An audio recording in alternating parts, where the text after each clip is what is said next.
Me? Yeah, hold on. There we go. No, recording hold.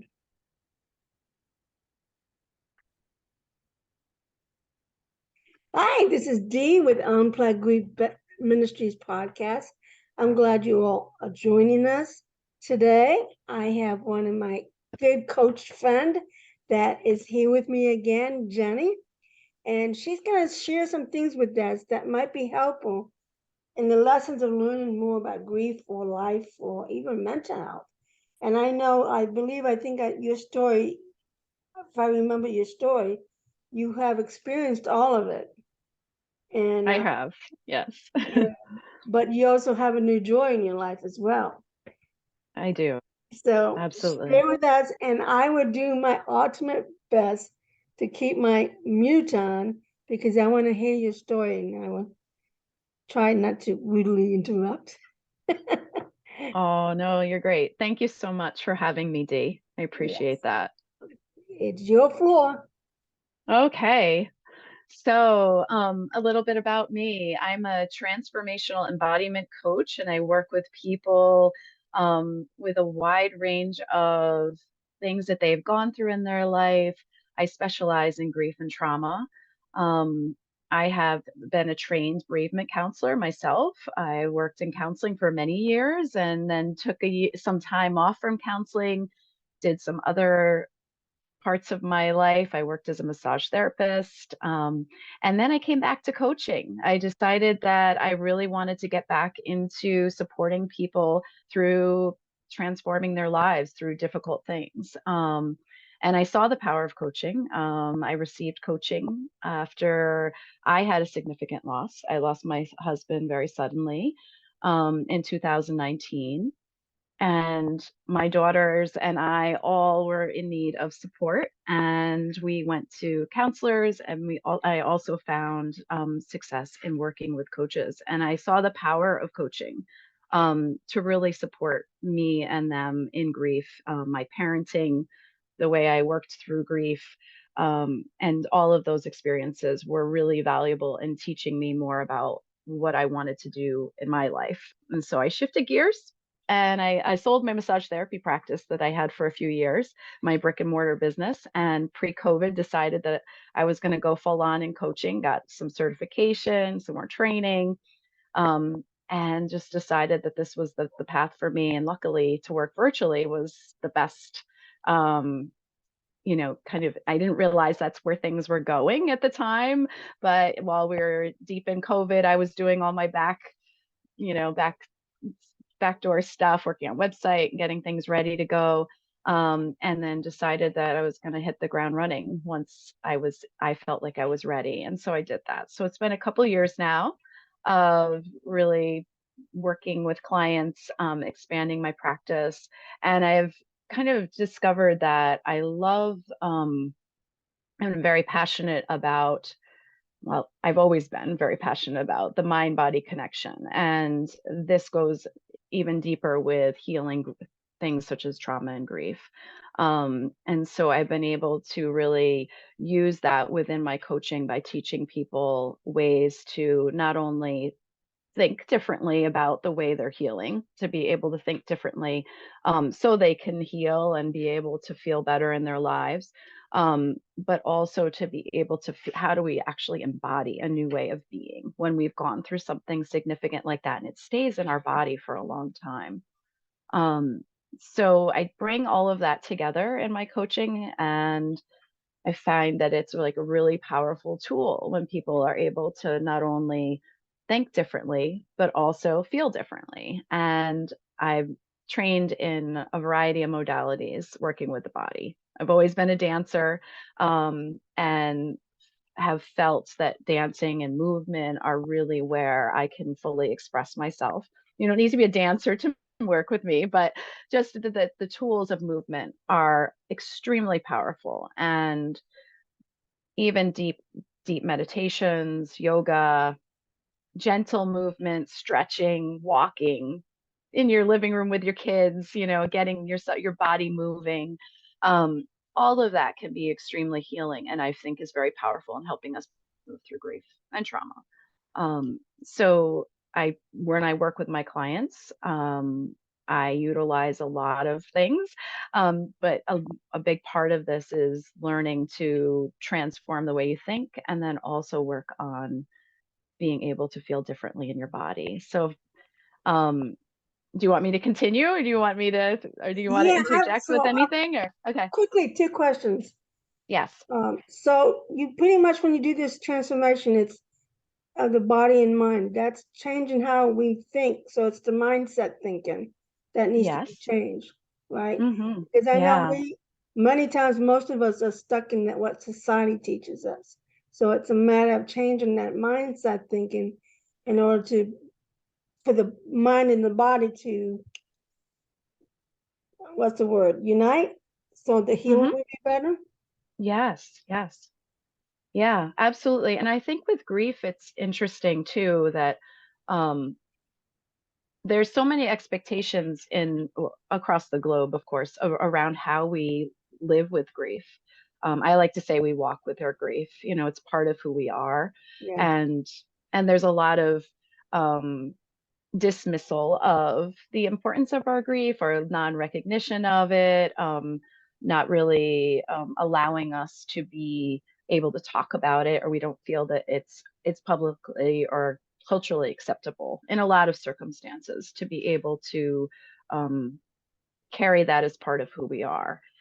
Or so as a widow, there's also I've often felt that I was expected to stay in grief, you know, to kind of stay in this place where I I felt a lot of guilt or shame um if I was expressing joy, if I was coming into this place where I was starting to feel better and not be in as much pain, or even just having fleeting moments of joy. I found it very difficult to publicly kind of come out as being okay, you know, like it's a big part of who I am, certainly.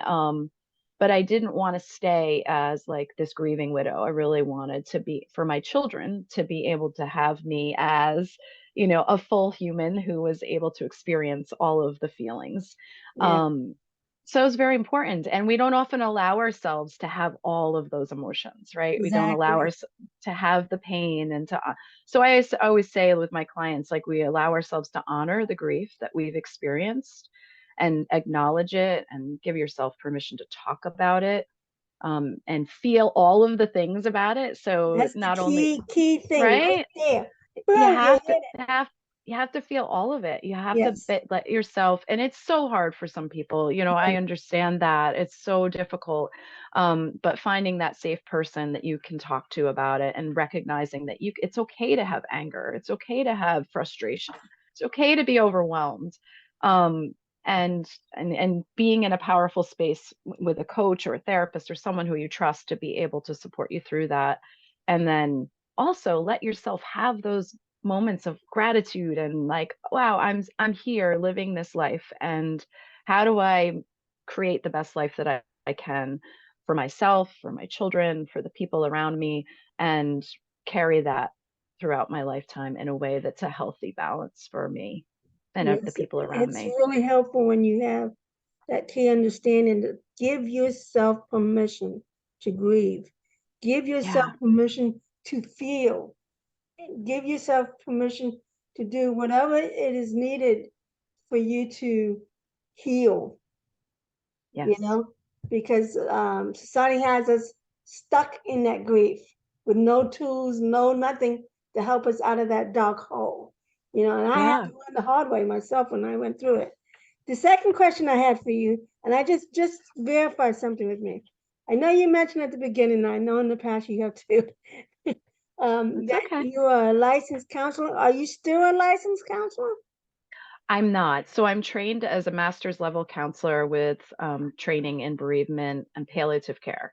That I did that years ago. And Oh, that's right. I so think I remember now. yes, Yes. yes. So I You have started it experience but and didn't quite finish. Yes. Yeah. yeah, I have experience and expertise in that area, and then came back to where Yeah. I worked in mental health over the years. And then this bridge to my current life was to grow into grief work, but also these other aspects that people are Right. going through. Right.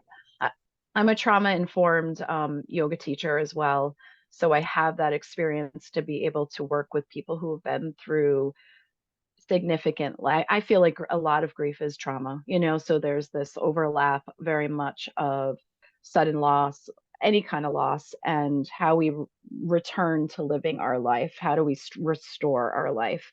And all of that is trauma informed work. It's all about like being in a space with someone and providing that safe container for someone to be their powerful self, their Yeah, complete vulnerable powerful self. yeah, So yes. yeah. That's great. I remember now from last year when you explained that. Yeah. Sometimes my little brain doesn't. It Don't remembers worry. the long term, but If not the short term. So also, I wanted to ask you. Um, I really appreciate how you took some of your training that you got when you were in college and take it and instead of throwing it all away, you took it and reused it and repacked it with new things to help the challenge of helping people who are going through those guilt. Well, some people probably did go through guilt. I know I'm still. I had to tell you, Jenny, last year I became a certified mental health coach, and it was like it was supposed to be 8 weeks or something like that, but I did it in 5 days. And that was the wow. biggest mistake I made because it was so intense. And I did not expect it to be that intense.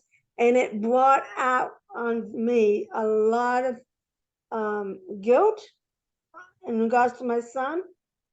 Um, in some ways, some shame. A lot of memories of my childhood and young adulthood popped up, and I'm like, oh, I can't believe I did that. You know, what was going Yeah. through my head when I did that? All that stupid stuff that we did as youngsters would pop up, and I could not justify why I behaved that way, and Hmm. why my guilt was not. I felt like not always being there for Timothy when I should have been. Hmm. you know? And I Yeah. think a lot of parents, or even anybody who's had a significant loss, feels a little bit of that guilt and shame because Yeah. now that that person is no longer there, we go back and we go, what if, could have, should have, you know? Hmm. And we Hmm. realize, oh, and that's why I think Yes. it's really important that we let people know that, I mean, we're always going to go through grief, whoever the losses may be. If you're afraid that what if, should have, could have is going to pop in your head after they pass away, then that's the changing of the mindset to make sure you did the would have, should have, and could have Hmm. instead of worrying about it after they passed away. So it is a matter of changing the mindset. Would it? No. So a few things. I just want to acknowledge the loss of your son and that how significant that is, and then to go through this intense training to prepare yourself to work with other people, right? Yeah, Um, which always brings up a lot of stuff, whether you do it at a slower pace or a fast pace, it doesn't matter. It's a lot to take in any kind of mental health training because you're looking at your own personal stuff, right? You're bringing it all to the surface. So unfortunately, yes. I just like kudos to you for doing all of that beautiful work, because then you'll be able to show up with your clients, right? In this space of being able to really fully listen to them without allowing a lot of your own stuff to come into that. You can just kind of like deal with that Right. in your own time, right? So that's beautiful that you did that kind of work. Um, I think that there's when we have regrets or feel guilty after we've lost someone, we've gotten to a point where it feels like I'll share. So I lost my husband by suicide, right? So he died that way. And it was extremely difficult. It still is at moments to be able to um, give myself that level of forgiveness that he's not Yeah. no longer here, right? So And with all loss, there is that element of like, what if I had done this? What if I had done that? And we're trying to piece together all the reasons why things possibly happened. Um, so if we're able to kind of give ourselves like an acknowledgement that we did everything that we could at the time, we have to trust that we are always doing what we could at the time with what we knew, right? We have to. For any kind of peace of mind with loss in that way, in any way, like to allow ourselves to look back and say, you know what, at that point, like I really tried to do everything that I could. I knew that this I only knew so much, right? And my in my circumstances, for sure, like you only know as much as what the person shares with you, what they Mm-hmm. open their heart up to. And then even if you do know that there's something that's really unsafe and not good, not healthy for that person, and that's inevitable. um you don't have control over that anyway. I mean, they're going to make their choices. You can try to help them, if they're open to that. So really giving yourself now forgiveness. I mean, there's no other way to continue and be able to have any kind of peace in our heart unless we give ourselves some forgiveness for, like, I did the best I could at that point. I absolutely gave myself the best. I did the best I could. And now I have to forgive myself for the things that I did not do that I think maybe I should have. Mm. And that's, I guess that's when we begin this the mindset set changing then. Yeah. Yeah. So that, yeah. I mean, I think it starts from there, because until we're able to, because we could say, oh, well, just think differently about it, or, oh, change your mind, like, try to rationalize it, or say like, or even just say like, I should, all the shoulds, right? I should have done this. I should have done that. It's not for our mind. That's not going to be enough. It's not going to be enough until we actually like heal our heart and say, Mm-hmm. I forgive myself, like for anything that I could have done or said or been to that person that I just couldn't be. And you have to let yourself have that to be able to move forward. Yeah. And even like day by day, a little bit of forgiveness, and I touch my heart, because that's so important to me. Like, if you're for my clients to really be able to feel what that feels like, to feel, what does it feel like to forgive yourself? I like that day by day, do a little bit of the forgiveness.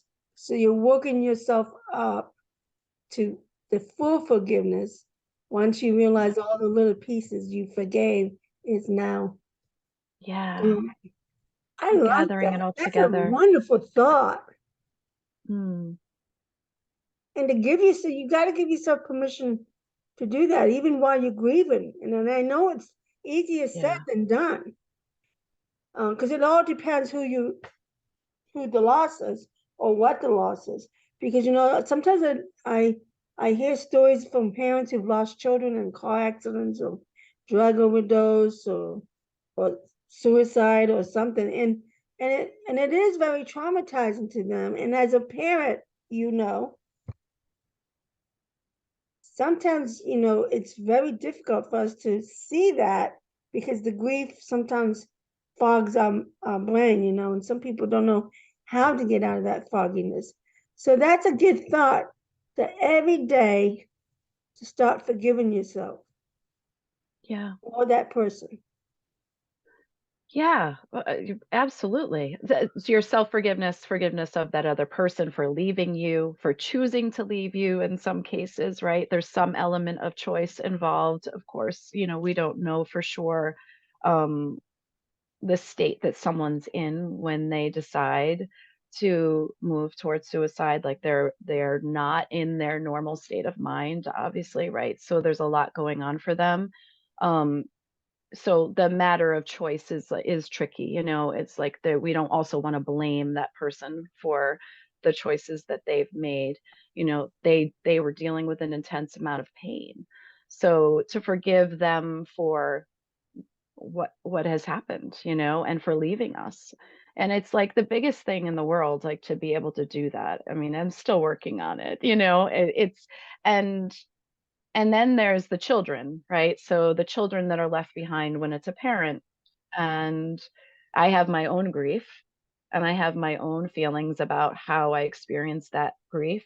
And then I have my children who have experienced a wide range of, they handle it each their own way, both, also being their own ages, separate, very different ages, but then also just being three different individuals who, the way they process everything is very different. So my youngest, who was 2 at the time when she lost her dad, she was not even 2. Um, she was still a nursing baby. I was still nursing her, and she was very attached to me. And all she knew was that he wasn't there anymore. And so who does she blame? She blames mom because mom must have done something that dad's not around. Like, because I'm the closest thing, right? I'm the safest person. I'm the one who loves her the most in her Yeah, I was immediate going life. to ask that. How did you, Yeah. I mean, I hate to ask this, but how did you run into like a lot of the relatives, especially his relatives, that blamed you for his death? Yeah. So Absolutely. that had to have been really hard to go. That's Yeah. where the guilt falls in then. Because they're sort of like Yeah. wanting you to be guilty of something that you're not.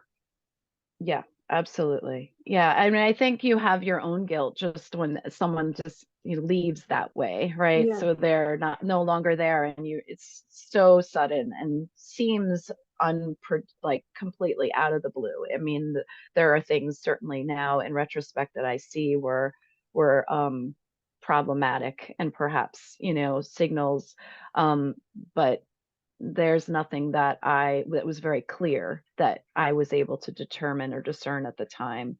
So, yeah, so my own shame and guilt for like how could this possibly happen? I am a trained mental health counselor, and this happens to my husband. He's my beloved, he's my best friend. Um how is this even possible? And then there's certainly going to be people who are going to judge, right? From the outside looking in and question what happened, and they feel their own sense of guilt, and they're going to put that on you, and you're going to feel Hmm. it. And so um there's all of that. So you've got your own guilt that you're dealing with, and you have to kind of tease out what other people are placing on you as well. So it's complex. It's a complex process. And I think regardless of how someone passes away, but especially when they die that way, when they die Yeah. by suicide, it's very complicated. So, So here's a question for you. So, on March 18, I'm doing a workshop on helping children grieve. So, oh, here's a question for you. I understand your youngest could not comprehend that. So, we're going to take her out of the picture. But the mm. other two, how were you able to help your children grieve or to find a way to move forward at a certain time? Does that make sense?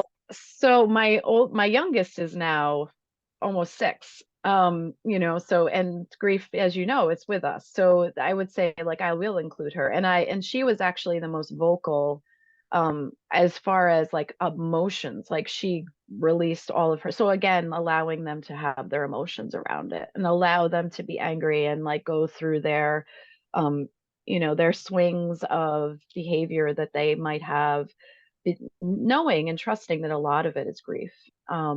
I Yeah. have one daughter that would really kind of like shut down. She was the quietest, I would say. My girls are not generally quiet, but the quietest of my three. And I couldn't she wouldn't talk about it, but she was also the closest with her dad. So it was like such an abrupt shift for her to not have him for comfort. Um, Mm, that until she felt ready to kind of reconnect with me, and she also wasn't really ready to hear, like, to understand why, or um what she still isn't. She's 10 now. So that will be an ongoing process, right? To like real But at the time there was a lot of, you are safe, reminding them that they're safe, that I have them, that they're with me. I'm going to we're going to be able to do these things together, giving them moments of joy. So, acknowledging that there was this deep pain. We mark holidays on the calendar that are inclusive of their dad, his birthday, the day we lost him, looking at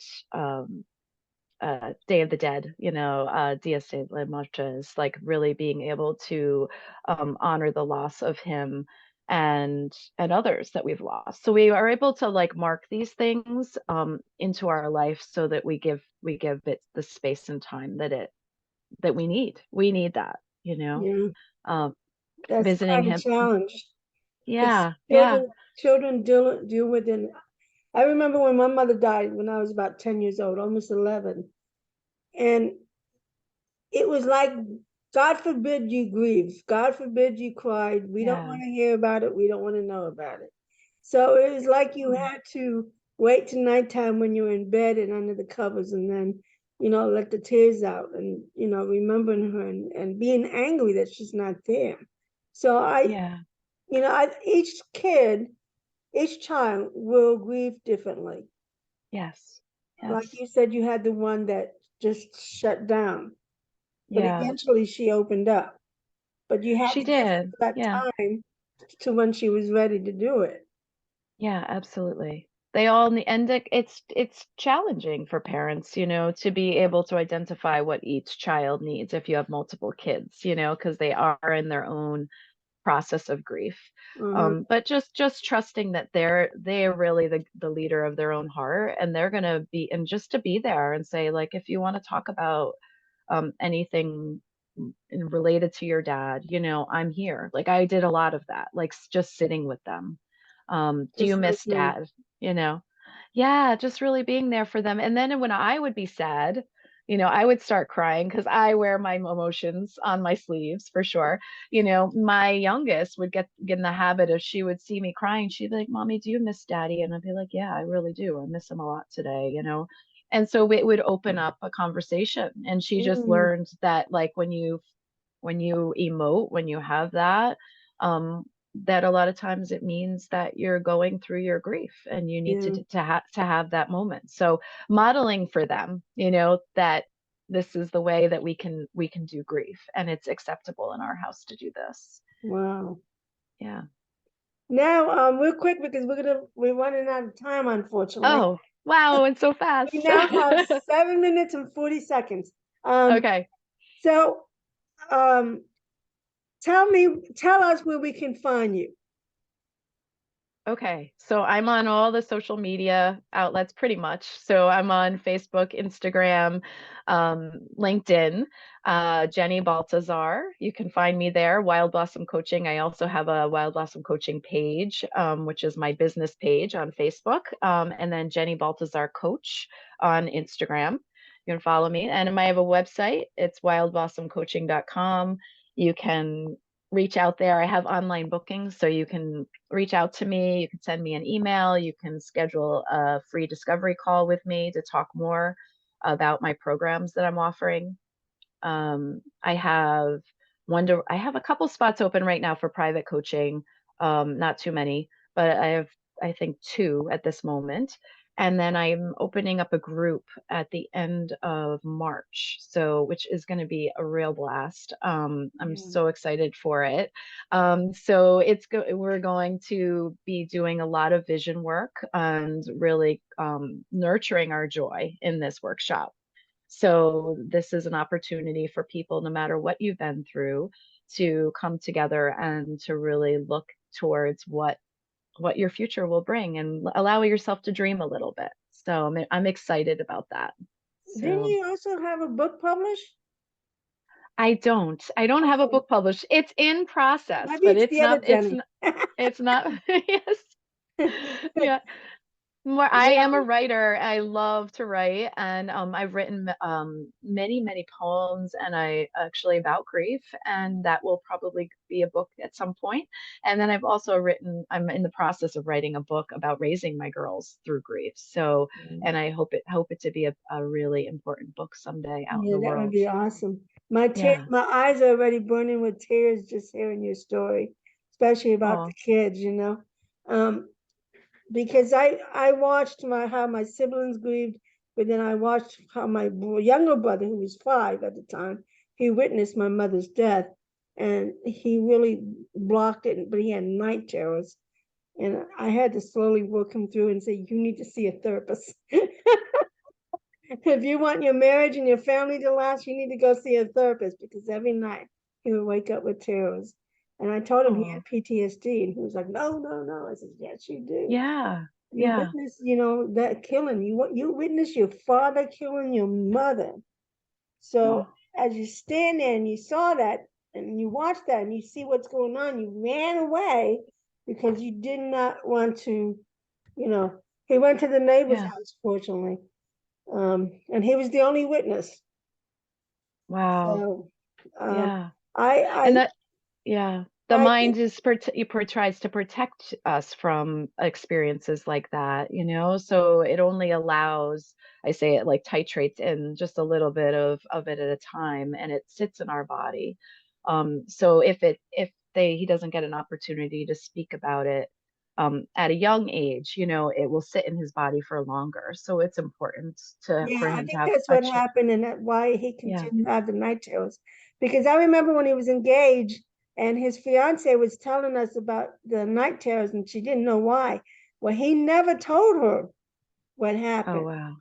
So Yeah. I just Yeah. remember one night, when I couldn't sleep and he was on, and I talked with him, and he was saying, I just wish we had one of those, you have a clap clap to turn off your lights and stuff like that.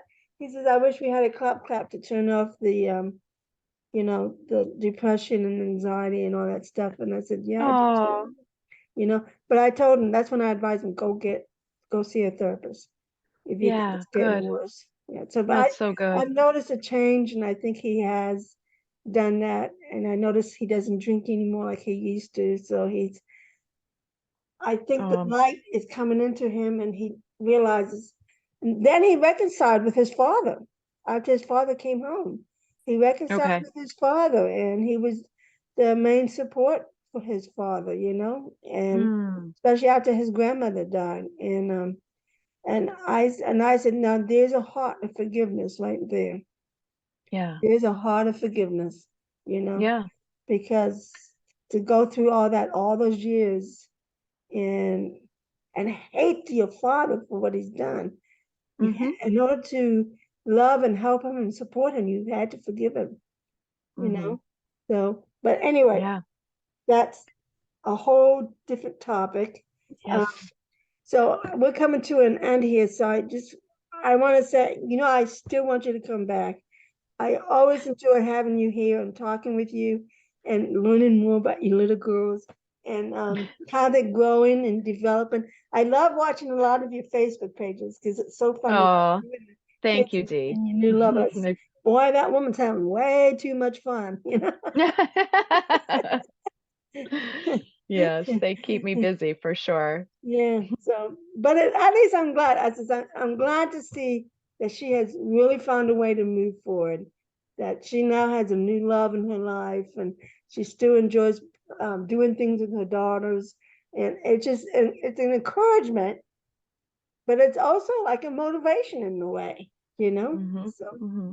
Yeah, yeah, I have been able to, but it's like a lot of forgiveness, right? And then a lot of being open to yes, the new possibilities of having a new partner. And yeah. he's amazing man who has embraced our whole family, and really has been said to us, he's such a blessing.